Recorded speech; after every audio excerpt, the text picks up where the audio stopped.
जो धनबाद में जिस प्रकार से कोयला की चोरी हेमंत सोरेन के राज्य में हो रहा था, आज भी मैं हेमंत सोरेन जी से कहता हूं, अगर अपने आप को कहते हैं कि भाई हम पाक साफ है, हम कहीं भी शामिल नहीं है, तो इस प्रकार की जितने भी अफसर वहां पदस्थापित रहे और कोयला की वहां चोरी होती रही, आज तो सीबीआई ने जांच के आदेश दे दिया, सीबीआई जांच करेगी तो सब पता चलेगा। लेकिन आज भी उनको कार्रवाई कर देना चाहिए, ऐसे लोगों को सस्पेंड कर देना चाहिए, उनके ऊपर एफआईआर लॉन्च कर देना चाहिए। और नहीं तो यही माना जाएगा कि इस कोयला की लूट में, इस चोरी में हेमंत सोरेन की संलिप्तता है। और जब मैं कहता हूं कि हेमंत सोरेन की संलिप्तता है चोरी में, तो उसको बड़ी चोट आता है। पिछले दिन आप सबने देखा कि रांची के आधा दर्जन के थाना में मेरे विरोध में एफआईआर कर दी।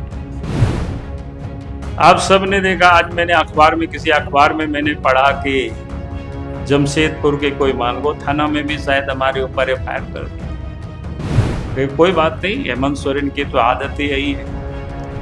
पहले भी आप सब लोगों ने देखा, जो सरकार के विरोध में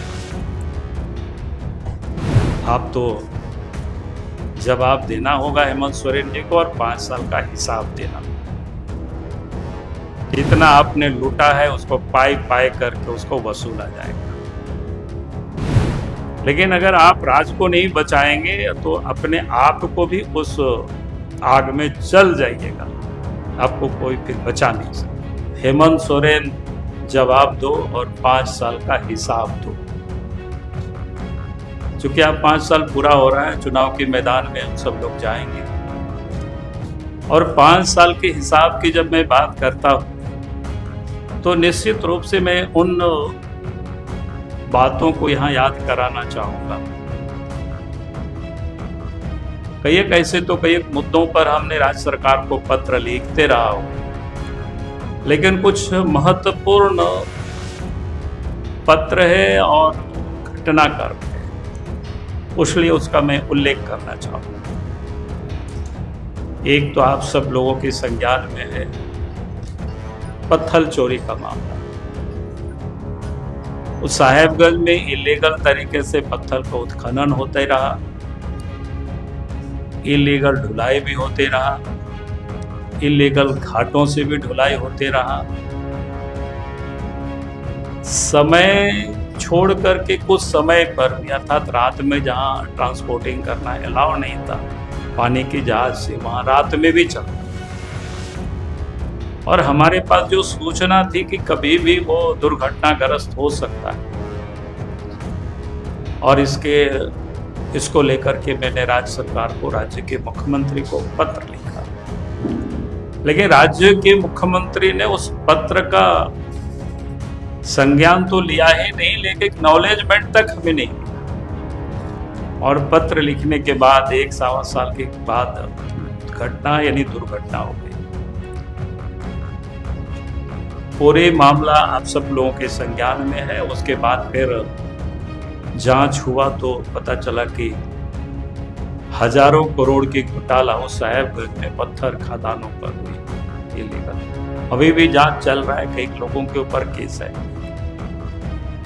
दूसरा, आप सब लोगों के संज्ञान में है, आज आ गया होगा कोयला को लेकर के, जो धनबाद में जिस प्रकार से कोयला की चोरी हेमंत सोरेन के राज्य में हो रहा था, यानी पिछले सारे रिकॉर्डों को तोड़ते हुए इन्होंने नया कीर्तिमान स्थापित किया। इसको कह सकते हैं बेहताशा कोयला की चोरी।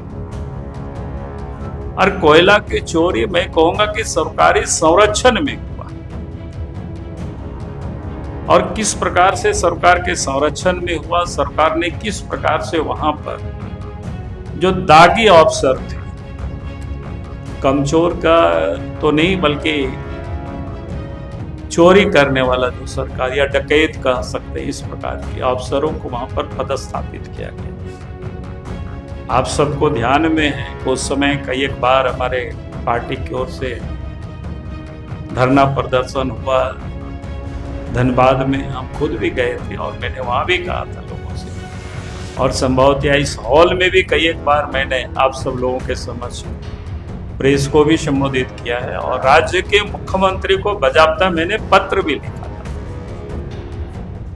एक एसपी हुआ करते थे पलामू में, और पलामू में जब वो एसपी हुआ करते थे वहां एक बड़ा ऐसा घटना जो हृदय विदारक दर्दनाक घटना, एक बिहार के एक परिवार थे जो छत्तीसगढ़ में उनका बेटे रहते और वहां से लौट रहे थे और गाड़ी सहित उसको अपहरण कर लिया गया, वो बुजुर्ग भी और ड्राइवर। और उसके बाद उनके बेटा को टेलीफोन किया गया कि भाई आप पैसा दीजिए नहीं तो आपके पिताजी को हम लोग मार देंगे। फिर वो बेचारा दौड़े दौड़े आए, पलामू के एसपी से संपर्क किए, एसपी ने आश्वासन भी दिया और फिर किसी प्रकार से जो अपराधियों ने पैसा मांगा था तो उसके भी उन्होंने जुगाड़ किया और एसपी को कहा कि भाई चलिए, और फिर दो गाड़ी पुलिस भी गई साथ में और इन लोगों का भी एक गाड़ी था। उन्होंने आंखों देखा घटना बताई।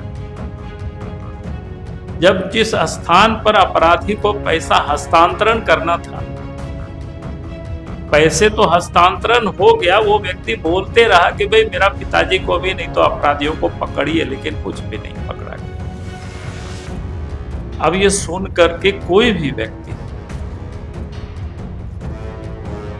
मतलब इस घटने को सुन करके, और इसके बाद उनके पिताजी आज तक नहीं मिले, बाद में शायद उसका कहीं हड्डी उड्डी मिला, तो आप सोच सकते हो। और वैसा एसपी को जो पलामू में, इससे और निकामी का दूसरा कोई उदाहरण नहीं हो सकता है, और उसको धनबाद में पदस्थापित करते हैं।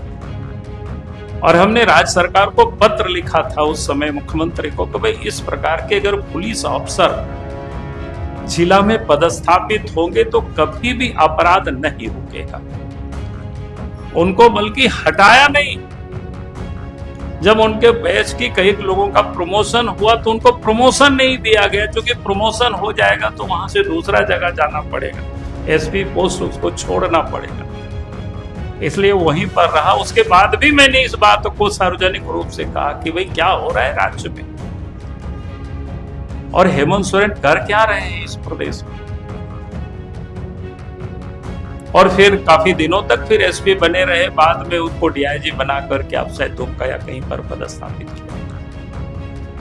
मैंने इसलिए आज इस बात को कह रहा हूं कि आज आप सब लोगों ने देखा रांची के हाई कोर्ट ने उस पर एक केस था कि पूरे मामले की सीबीआई जांच होनी चाहिए, क्योंकि वहां कोयला की चोरी सरकार पदाधिकारियों के संरक्षण में हो रहा है। और आज मुझे प्रसन्नता है, मैं हाईकोर्ट को बधाई देना चाहूंगा, जो कि हम सब लोग आवाज उठाते रहे, राज्य सरकार ने तो कभी भी उसकी जांच की, कभी उन्होंने कोई कदम नहीं उठाए, बल्कि ऐसे अपराधी में जो शामिल अफसरों को बिठा करके रखा। राज्य हाईकोर्ट ने उसकी सीबीआई जांच की अनुशंसा की, जानकारी मिल रही है, तो इससे बड़ी प्रसन्नता है। हाईकोर्ट को मैं बधाई दूंगा। और मैं ये समझता हूं कि भाई इसकी जो सीबीआई की जांच होगी तो दूध का दूध, पानी का पानी हो जाएगा। आज भी मैं हेमंत सोरेन जी से कहता हूं, अगर अपने आप को कहते हैं कि भाई हम पाक साफ है, हम कहीं भी शामिल नहीं है, तो इस प्रकार के जितने भी अफसर वहां पदस्थापित रहे और कोयला की वहां चोरी होती रही, आज तो सीबीआई ने जांच के आदेश दे दिया, सीबीआई जांच करेगी तो सब पता चलेगा। लेकिन आज भी उनको कार्रवाई कर देना चाहिए, ऐसे लोगों को सस्पेंड कर देना चाहिए, उनके ऊपर एफआईआर लॉन्च कर देना चाहिए। और नहीं तो यही माना जाएगा कि इस कोयला की लूट में, इस चोरी में हेमंत सोरेन की संलिप्तता है। और जब मैं कहता हूं कि हेमंत सोरेन की संलिप्तता है चोरी में, तो उसको बड़ी चोट आता है। पिछले दिन आप सबने देखा कि रांची के कहां आधा दर्जन के थाना में मेरे विरोध में फायर कर दिया। आप सबने देखा, आज मैंने अखबार में, किसी अखबार में मैंने पढ़ा कि जमशेदपुर के कोई मानगो थाना में भी शायद हमारे ऊपर फायर कर दिया। कोई बात नहीं, हेमंत सोरेन की तो आदत ही यही है। पहले भी आप सब लोगों ने देखा जो सरकार के विरोध में, चाहे मीडिया के लोग हो, चाहे प्रिंट मीडिया हो, चाहे इलेक्ट्रॉनिक मीडिया हो, जो लोग सरकार के विरोध में लिखता है, सरकार के विरोध में दिखाता है, सरकार के विरोध में बोलता है, वैसे लोगों के ऊपर केस भी करते हैं, जेल में भी डालते हैं। ऐसे कई एक लोग हैं, मैं किसी का नाम नहीं ले रहा हूं, आप सब लोग समझदार लोग हैं, सब समझते हैं। तो सरकार किस प्रकार से पुलिस प्रशासन को टूल्स की तरह यूज करते हैं, उपयोग करते हैं, ताकि सरकार के विरोध में कोई भी आवाज हो, उस आवाज को दबाया जाए। सरकार के विरोध में लिखने वाले, बोलने वाले व्यक्ति को कमजोर किया जाए, उनको डराया जाए। इसलिए मैं हेमंत सोरेन जी से कहूंगा कि वे अब समय आ गया है, आप तो जवाब देना होगा हेमंत सोरेन जी को, और 5 साल का हिसाब देना। जितना आपने लूटा है उसको पाई पाई करके उसको वसूला जाएगा। भला इसमें है,